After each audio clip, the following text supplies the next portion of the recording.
வணக்கம்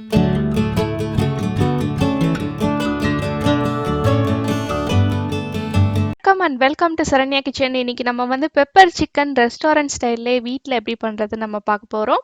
முதல்ல வந்து மசாலா எப்படி அரைக்கிறதுன்னு நம்ம பார்த்துடலாம். அதுக்கு வந்து 1 டீஸ்பூன் அளவுக்கு மிளகு, 1 டீஸ்பூன் அளவுக்கு ஜீரகம், 1 டீஸ்பூன் அளவுக்கு சோம்பு. அது கூடவே நம்ம வந்து ஒரு சின்ன சைஸுக்கு அன்னாசிப்பூ, அதே மாதிரி 2 லவங்கம், ஒரு சின்ன துண்டு பட்டை, இது எல்லாத்தையும் சேர்த்து நல்லா வாசனை வர வரைக்கும் நம்ம வறுத்துட்டு அதை வந்து நம்ம ஆறினோட மிக்சியில் போட்டு அரைச்சிக்கலாம். இந்த மெத்தடில் செய்யலாம். அப்படி இல்லைன்னா நீங்கள் அவசரமாக செய்யும் போது வெறும் மிளகுத்தூள் மட்டும் கூட சேர்த்து செய்யலாம். ரெண்டுமே நல்லாயிருக்கும். இப்போ இது ஆறிடுச்சு. இதை வந்து நம்ம மிக்சி ஜாரில் போட்டு நல்லா ஒரு நைஸ் பவுடராக நம்ம அரைச்சிடலாம். இப்போ அதே பேனில் வந்து ஒரு 4லேருந்து 5 டீஸ்பூன் அளவுக்கு நல்லெண்ணெய் சேர்த்துக்கலாம். நல்லெண்ணெய் சூடானதும் அதில் வந்து ஒரு 1/4 டீஸ்பூன் அளவுக்கு நம்ம சோம்பு சேர்க்க போகிறோம். சோம்பு நல்லா பொரிஞ்சு வந்துருச்சு. இப்போ ஒரு கொத்து கருவேப்பிலை சேர்த்துக்கலாம். லைட்டாக நம்ம வதக்க ஆரம்பிச்சிடலாம். நல்லா சூப்பரான மணம் வரும். இப்போ நம்ம சின்ன சின்ன துண்டுகளாக நறுக்கி வச்சுருக்க ஒரு மீடியமான ஒரு பெரிய வெங்காயத்தை நம்ம இது கூட சேர்க்க போகிறோம். இப்போ வெங்காயம் வந்து லைட்டாக வதங்கிடுச்சு. இந்த டைமில் வந்து நம்ம இஞ்சி பூண்டு பேஸ்ட் வந்து தட்டி வச்சுருக்கதை நம்ம இது கூட நம்ம சேர்த்துக்கலாம்.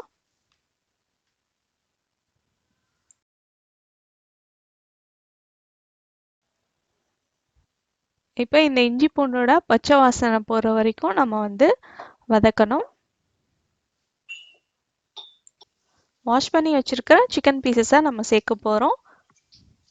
இதுக்கு வந்து நம்ம போனோடையும் சேர்த்துக்கலாம். அப்படி இல்லைனா போன்லெஸ்ஸும் நம்ம யூஸ் பண்ணலாம். இது வந்து ஒரு 300 கிராம் அளவுள்ள சிக்கன் பீசஸ் நான் இப்போ சேர்க்குறேன். இப்போ சிக்கன் பீசஸ் எல்லாம் சேர்த்தாச்சு. இதை நல்லா நம்ம மிக்ஸ் பண்ணி விட்டுறலாம் ஒரு வாட்டி. மிக்ஸ் பண்ணியாச்சு. இப்போ மசாலாலாம் நம்ம சேர்க்க ஆரம்பிச்சிடலாம். 1/4 டீஸ்பூன் அளவுக்கு மஞ்சள் தூள், ஒரு 2 டீஸ்பூன் அளவுக்கு தனியாத்தூள், அப்புறம் வீட்டிலேயே அரைச்ச சாம்பார் பொடி நம்ம சேர்க்க போகிறோம். 1 டீஸ்பூன் அளவுக்கு சாம்பார் பொடி, தேவையான அளவுக்கு உப்பு,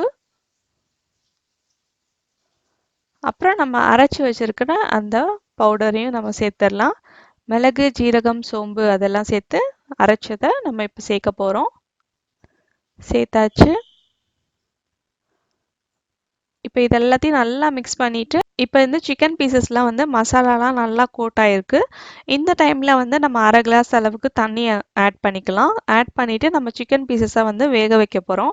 குறைஞ்சது 15 நிமிஷம் சிம்மில் வச்சு வேக வைக்கணும். அப்போ தான் சிக்கன் நல்லா வேகும். இதே உங்களுக்கு சிக்கன் மசாலா வந்து ரைஸில் சப்பாத்திக்கு சேர்த்து தொட்டு சாப்பிட்ற மாதிரி வேணும்னா நீங்கள் வந்து இதில் தக்காளி பழம் ஆட் பண்ணிக்கலாம். அதேமாதிரி தண்ணியும் கொஞ்சம் கூட ஊற்றிக்கலாம். ஸோ வந்து உங்களுக்கு ஒரு மசாலா கிரேவி கன்சிஸ்டன்சிக்கு வந்துடும். அதே மாதிரி நீங்கள் ரொம்ப வத்த விட்டு நீங்கள் சிக்கன் செய்ய வேணாம். இப்போ நம்ம வந்து பெப்பர் சிக்கன் ட்ரை செய்கிறதுனால நம்ம வந்து நல்லா தண்ணியெல்லாம் வத்துற அளவுக்கு நம்ம வந்து குக் பண்ணலாம். பாருங்கள், எல்லா தண்ணியுமே வற்றி நல்லா மசாலாலாம் சிக்கனோட ஒன்று சேர்ந்து நல்லா கோட் ஆகிருக்கு. அவ்வளோதான். இப்போ நம்ம மூடி போட்டு மூட தேவையில்லை. இப்படியே ஓப்பன்லேயே வச்சு ஒரு குறைஞ்சது ஒரு 5 நிமிஷம் சிம்மில் வச்சு நம்ம குக் பண்ணாலே எல்லா மசாலாவும் சிக்கனோட சேர்ந்து நமக்கு பெப்பர் சிக்கன் ட்ரை சூப்பராக கிடச்சிரும். இது வந்து நீங்கள் ரச சாதம், அதுக்கப்புறம் பருப்பு சாதம் அது கூட சேர்த்து வச்சு சாப்பிட்லாம். ரொம்ப நல்லா இருக்கும். கண்டிப்பாக இந்த ரெசிபியை ட்ரை பண்ணி பார்த்துட்டு உங்கள் ஃபீட்பேக் கமெண்ட் எனக்கு சொல்லுங்கள். இந்த வீடியோ உங்களுக்கு பிடிச்சிருந்ததுன்னா உங்கள் ஃப்ரெண்ட்ஸ் அண்ட் ஃபேமிலி கூட ஷேர் பண்ணுங்கள். மறக்காமல் சரண்யா கிச்சனை சப்ஸ்கிரைப் பண்ணுங்கள்.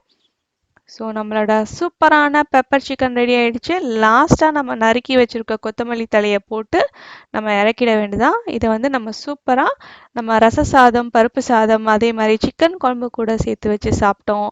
அப்படி இல்லைனா சப்பாத்தி கூட கூட சேர்த்து வச்சு சாப்பிட்லாம். ரொம்பவும் அருமையாக இருக்கும். ட்ரை பண்ணி பார்த்துட்டு உங்கள் ஃபீட்பேக் கமெண்ட் எனக்கு சொல்லுங்கள். இந்த நாள் இனிய நாளாக வாழ்த்துக்கள். நன்றி.